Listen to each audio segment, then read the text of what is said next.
Mabilisang balitaan, komprehensibo at totoo sa loob ng 1 minuto. Simula na ang Diskurso Tidbits.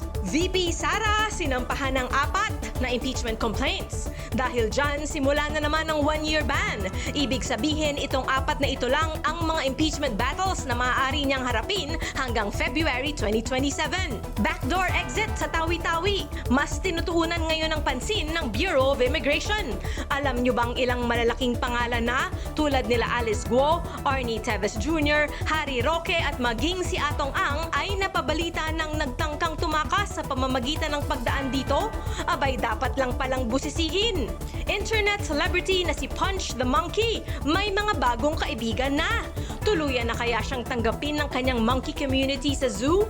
At Mayweather at Pacquiao maghaharap muli sa boxing ring ngayong Setyembre. Makakaasa kaya tayo ng umaatikabong labanan mula sa dalawang legends na ito? Balitang mabilis, komprehensibo at totoo. Yan ang Diskurso Tidbits. Basahin ang tungkol sa lahat ng yan at sa marami pang ibang nakatutuwa at makabuluhang balita sa diskurso.ph.